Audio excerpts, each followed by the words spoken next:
Welcome back to my coverage of the fighting on July 2nd at Gettysburg. It's July 2nd, 2020, but I'm covering the fighting that happened on July 2nd, 1863. Now, my last post is going to be about essentially the dismantling of the Third Corps, and then, of course, the counterattacks that will save the Union position on July 2nd. Well, what happens is that left jab of Lafayette McLaws will come up after the right hook kind of bogs down a little bit around the wheat field over here and little round top in the distance.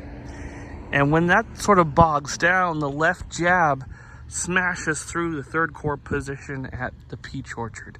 William Barksdale's men are going to punch through, and instead of pursuing the Federals this way back to where I'm at, what they're going to do is they're going to turn and they're going to start rolling up the rest of the Third Corps, which is on Emmitsburg Road. Sorry about the sun, but it's the time of day, so Emmitsburg Road.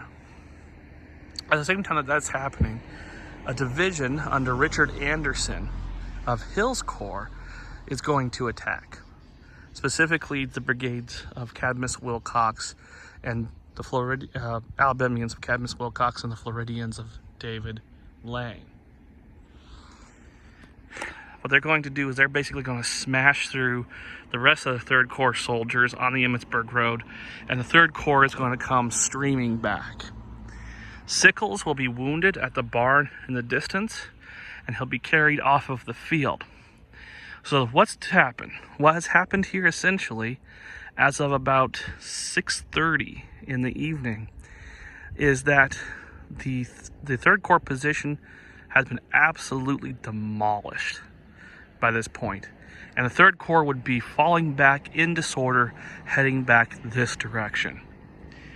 George Meade is going to turn to the Second Corps commander.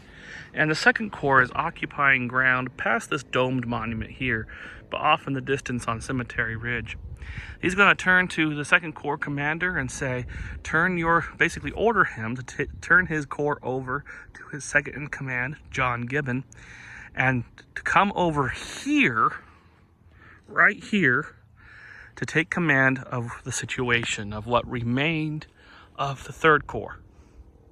So, in essence, he traded a perfectly good corps. He was trading a perfectly good corps that was still intact over there for one that had just been smashed. Now, don't get me wrong, the Third Corps is still fighting pretty hard, but they're falling back in disorder.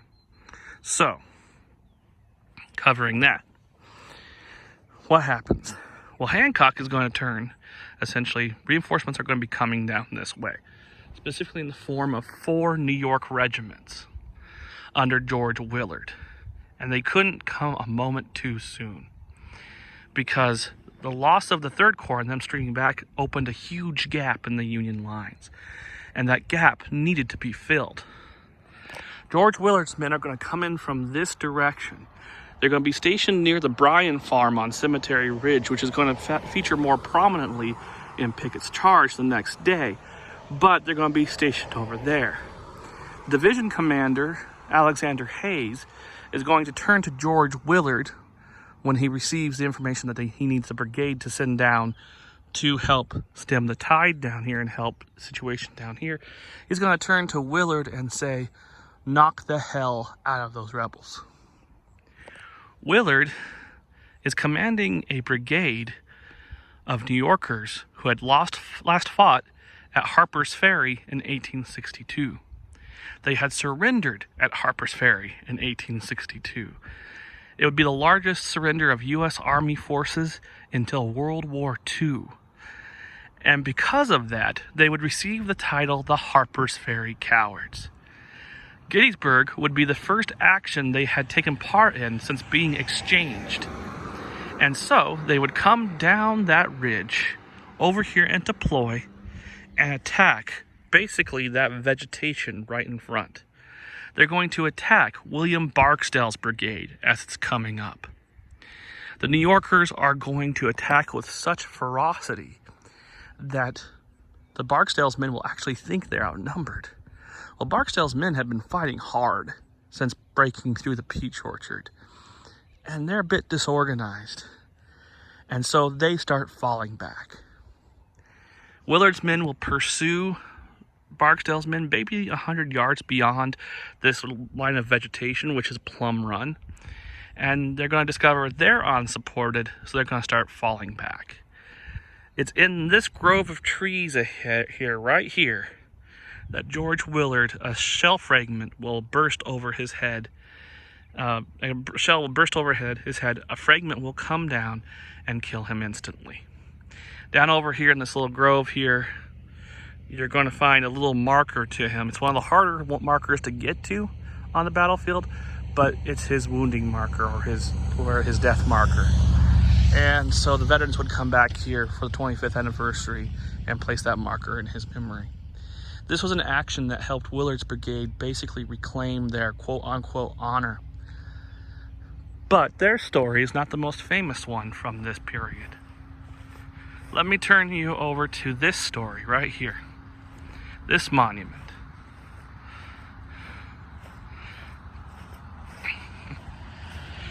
This is the monument right here to the 1st Minnesota Volunteers. They'd been fighting in the war since Bull Run. They were a veteran unit. They knew their business. Now they were here protecting a battery, while the rest of their brigade was over there closer to Cemetery Ridge. Hancock is going to come down here. He's going to see that the situation is dire. Willard's men are about to go in, but there are no other troops around. The only troops he sees are the Minnesotans who are here, the 250 men who are here. Hancock is going to stop. He's going to say, "Is this all the men we have here?" He's going to turn to the Minnesotan colonel or commander, and he's going to say, "Take those flags," pointing to the advancing men of Cadmus Wilcox's brigade. The Minnesotans are veterans. They know their business. They know what this is going to be. And yet they still go forward. They're going to attack to buy time and for reinforcements to come up behind. They'll charge Wilcox's brigade and they will buy that time.